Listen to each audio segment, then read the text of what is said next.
What's up, guys? We played another game on the road to 2000 with the white pieces against good old Juju, 1932. Let's go. Start with 1d4. He brings his Queen's Knight out, which is not common, and the most popular move is to push and kick it to a square like this, and then you can support your center with a pawn or a knight. But instead of playing that move, or instead of playing another principled move like this, knight f3, or instead of playing another principled move like c4, I played an unprincipled move, pawn to e3. Um, just to get a random chess game. This is not his theory, so it's going to be a random chess game. He goes e5. Makes a lot of sense. Attacking my center, it's supported. Again, you could push. You can ignore it and go knight f3. You can ignore it, go c4. But instead, I do, again, the unprincipled thing, and I take it. He recaptures, of course. And so now I obviously didn't fight for any opening advantage. I simply challenge the knight and try to castle quickly with no opening advantage and just play a chess game. He retreats the knight to this square. I could hit it immediately, forcing h5, because the knight doesn't really have squares other than this. And that inclusion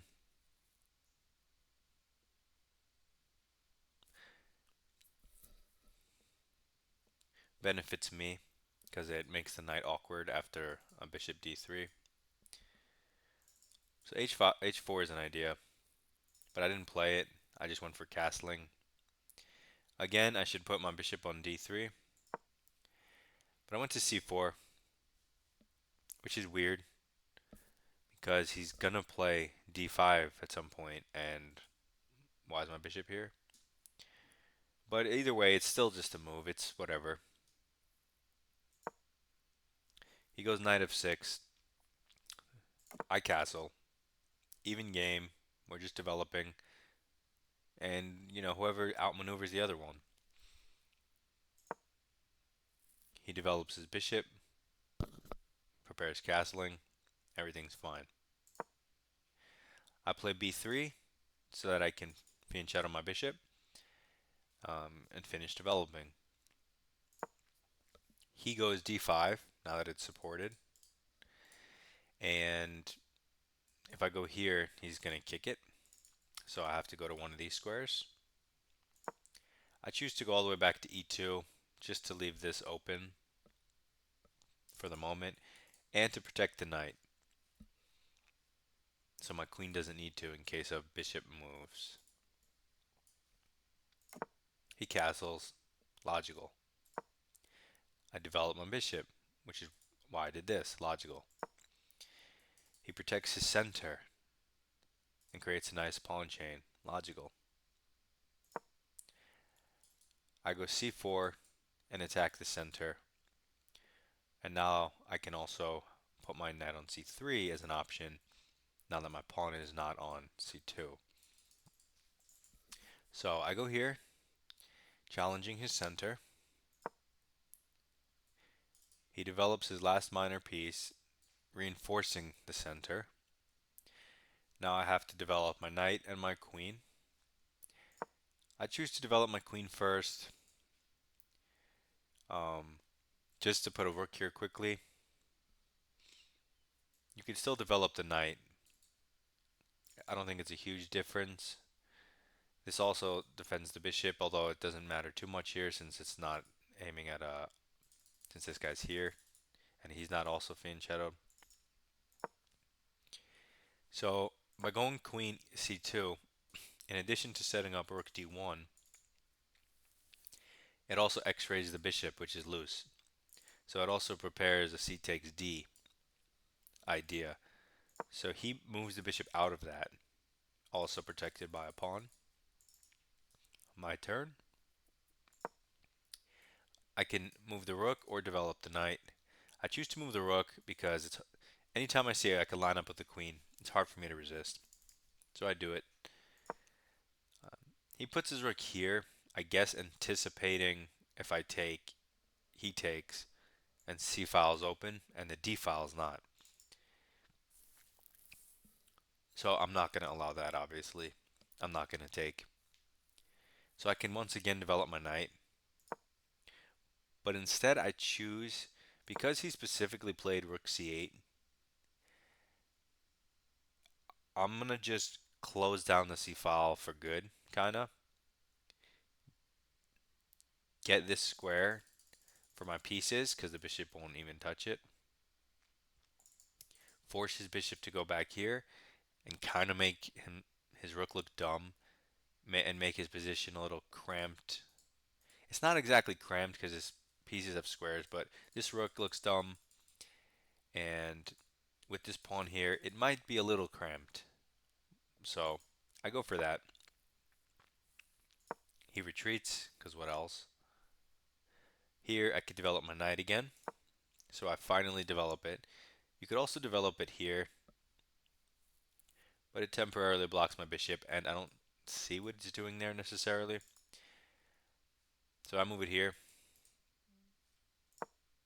He brings his bishop back, which is kind of like a consolidating move, protecting this and opening up this, but it doesn't actually do anything. I wasn't threatening to do anything. I can never even get to this pawn. Kind of like a pass here. Now it's your turn type of move, which is always nice to see because it kind of gives you free moves. So I lied. He's going for this battery. Um, I'm assuming that's why he did it, is to go for this battery. I don't know why I just figured that out. But after G6, there's no batteries. But anyway, if you look through some of my other videos, you'll see that there are two things I always do. The first is put a rook to x-ray a queen if I have the opportunity. But even more, something I can't resist is once I have that in line, jumping my knight to a defended square because I know he can't take. That is irresistible to me. Whether it's good or bad, I always have to play it. I saw that I could play it here because his queen is x-rayed, and then that would give me a turn to, let's say, get it in here. That way I don't have to like do any of this or look for a square. I'll have a square. Technically, he could trade it, obviously, but I'll end up with control of this square at the end of the day. I don't mind getting rid of one of my knights. Um, and I told you, I can't resist this idea. So that's that. If you look in my last video, actually, this is the move that made me lose, was the exact same concept. Knight, defended square, x-ray. And then I blundered the knight. But anyway, he moves his queen out of the x-ray, which hangs my knight, and simultaneously attacks this pawn. Double threat. So I defend both by going here, and the queen now protects.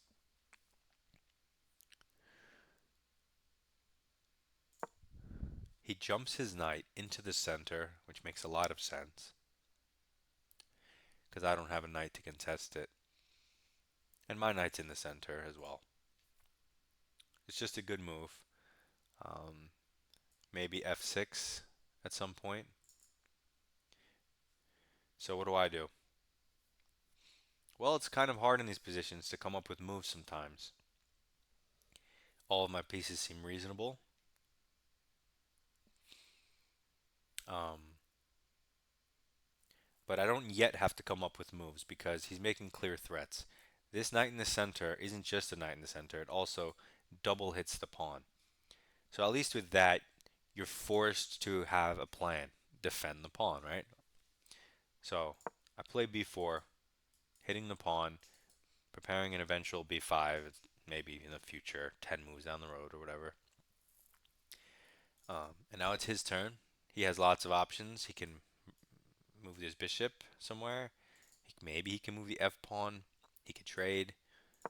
Um, Instead, he goes knight h4, getting closer to my king and keeping an, I guess, not trading these knights, but offering this trade. Um, I take it because I feel like I could use this square for my pieces, which obviously he's going to take back. And now this brings his queen right in front of my king, which is less than ideal because it hits f2. So I have to defend f2. He also has the idea of f6, kicking my knight and double attacking this pawn, as well as the threat on f2. So you can defend this a number of ways. The way I chose in the game was wrong for an easy reason, and that's because I missed the f6 intermezzo. So basically, if you just go to bishop d3, if you just move your bishop out of the way, hit the knight, and your queen defends this square, if he goes for the f6 plan there, you don't have to move your knight and allow him to get in. You play the intermezzo g3.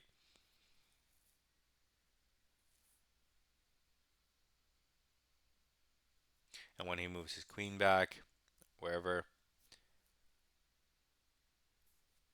then you can move your knight somewhere.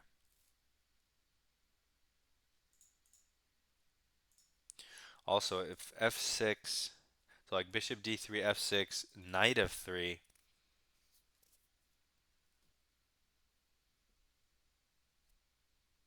but maybe knight g5 there. But you could defend it with the g3 idea earlier that I just showed you. But in any case, I didn't do that. Those are both fine. I move my bishop here with the same idea of covering this. Um, Now in f6, you don't have this square for the knight, hitting the queen and defending the pawn. So in this case, if f6, you definitely have to go g6. And when he goes back, um, I don't know, like a knight here and here or something. But you're probably fine. But still, this makes more sense, leaving this square open for the knight where it belongs. But I figured that over here, I could play g6, tuck it away, and all of his kingside pressure doesn't matter. But that never actually happened. What did happen? Well, he improved his bishop, x-raying my queen, and which threatens, I don't know, like some type of knight discovery maybe. Does this do anything? Doesn't really threaten anything, but either way, setting up potential discoveries, whether immediate or in one or two moves. Um, so I have to try to get rid of all this pressure because he's got one, two, three, four pieces right in my face, kind of. So I go g6, which kind of, unless he sacks in the future on g6 or somewhere else dark square, it makes this move makes his bishop kind of dumb. His queen can't coordinate with the bishop. It's also harder to coordinate with the knight on these squares. Um, and I have a bishop here ready to tuck in, and so it's not a big deal about my light squares. So it makes sense. It stops his pressure. He has to move his queen. He goes to this square, which defends the bishop. So now any knight discoveries he makes don't need to defend the bishop, because before the bishop would have been hanging on discoveries unless she moved to one of these squares which protects it. Now the bishop is protected, so the knight can go to, different discoveries that don't defend the bishop because it's not hanging. Also, this x-rays the king, so these squares he has access to because his pawn is pinned. Also, it x-rays the knight with a double attack in case the bishop moves with tempo. So it's a useful move. Does a lot of things. I notice I don't really like this being, he's going to have a rook here, and I also don't like the fact if he finds a tempo move, the knight hangs. So I move the knight. I'm also planning to put the knight here to really just clog up the works and say you don't have anything. Also, in addition to not wanting my knight to be hit twice, he's now threatening, let's say, this discovery. He wins a pawn and hits the queen. So in order to kind of take care of both things at once, I move my knight and block the diagonal. So now, no more threats from him. He simply develops his rook. Makes a lot of sense. Here, I made a move that I can't remember what I was thinking, but it looks really dumb when I look at it now.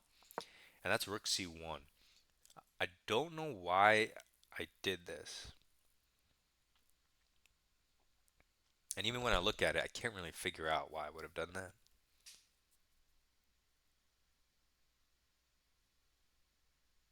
Yeah, I'm not really sure. It's just it doesn't make sense. It's not a real developing move.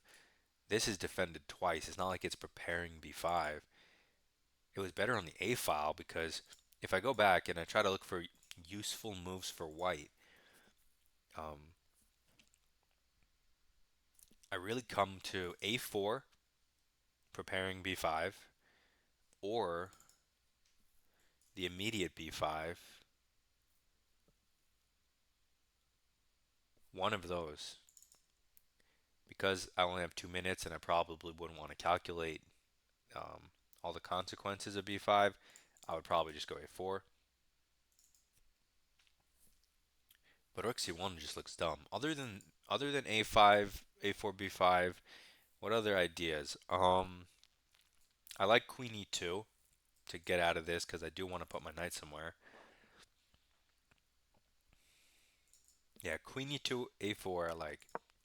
I do this. Makes no sense. He rook lifts, trying to add more attackers. This guy wants really coming for my head. I only have a minute left on my clock, by the way. Not good.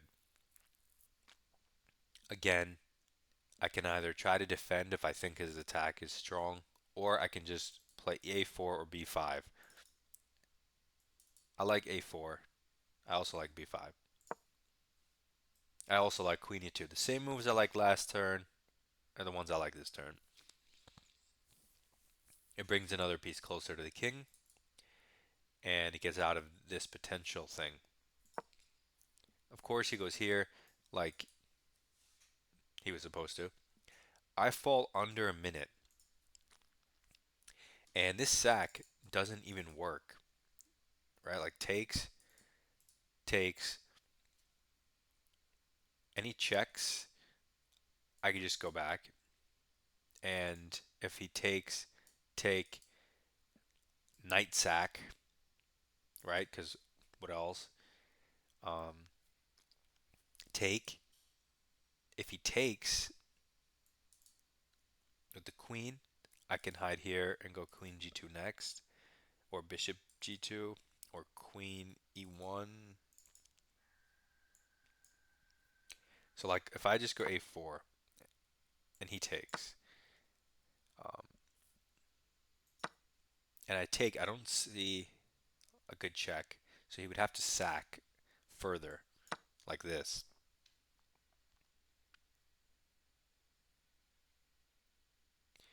Now if we take with the pawn,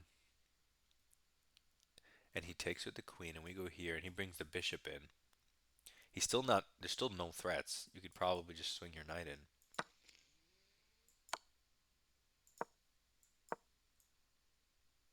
Um. Oh, there's also this. Yeah. So this sack doesn't even work. But as soon as a minute hit my clock, my brain went into retard mode, and I played h4, which is obviously a huge blunder because he just takes it. Boing. So that's just I played like a really good, some inaccuracies, but for a human to take advantage of those inaccuracies, it's not so easy. Um, so I kind of played really fine until Rook C1, which was weird, just a move I don't like, and then H4 is just dumb, obvious one move blunder. Again, if I just asked myself, do I lose in one move? I would have had my answer. He takes it, of course. Now the attack is dangerous because I have one less defender of the G3 square.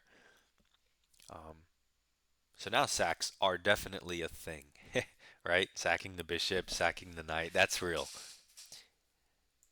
So I clog up the works. And when I was here, um, if I realized the attack wasn't going to work, I could have gone A4 or B5. But if I was worried about the attack, because I only have a minute on my clock and I'm not sure, I could just play knight f4 and again clog up the works. Um, so I definitely, if I had this again, I would play knight f4 and not go here just because it's just extra safety, improves the knight, and so forth. So I do this. Now I play the move I should have played last turn, but I'm losing for sure. And I also calculate that when he takes and I take back, that pawn will also be hanging and he'll be up 2 pawns. I know that's the case, but I also, at this point, need to stop his sack. So I do it. He takes it, of course. I recapture. He wins the next pawn. Now I'm really losing, right? So now I'm figuring, okay, I'm lost. He still doesn't have an attack. It looks like he should because he's got 4 pieces, but the sacks don't actually work because I always can put something on G2 and I'm fine. But he's up 2 pawns and completely winning. So if he plays this normal, just trades, he has an easily winning endgame. I mean, look at this connected passer. He could just trade. He just auto wins. But instead, he still believes in his attack and he doesn't have an attack. So instead of slowing things down, consolidating, finding ways to trade everything, I mean, of course, I have to complicate matters and try to swindle him. So I go for bishop e5, putting my bishop in the center of the board and hitting this rook. And if when the rook moves, which is what I had assumed he was going to do, right? If it goes here, you take it. If it goes here, you can't take it. But now this bishop is an extra defender of this pawn, even further ensuring against sacrifices and pressure. But he doesn't do this. He's like, you know what? I'm going to go for the win. And he takes on G3.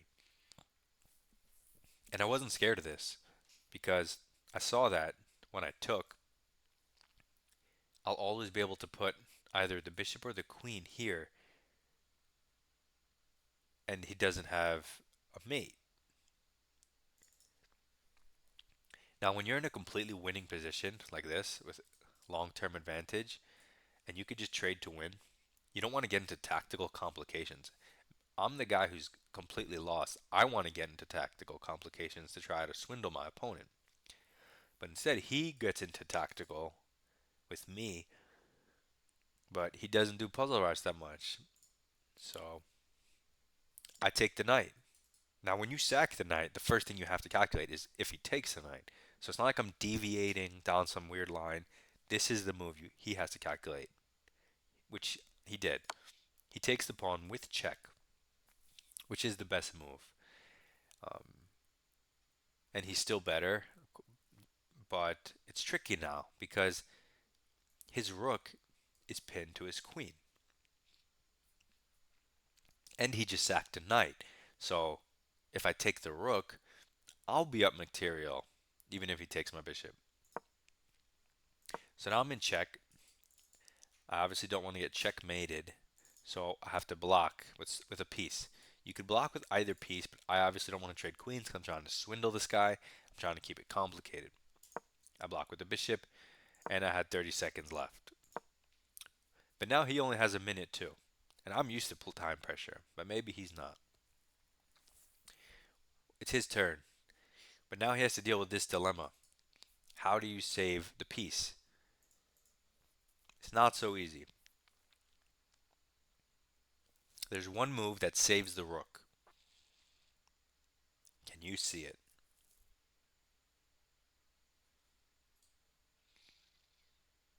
Okay, that move is queen g4, hitting the queen. So you have no time to take the rook because your queen is hanging.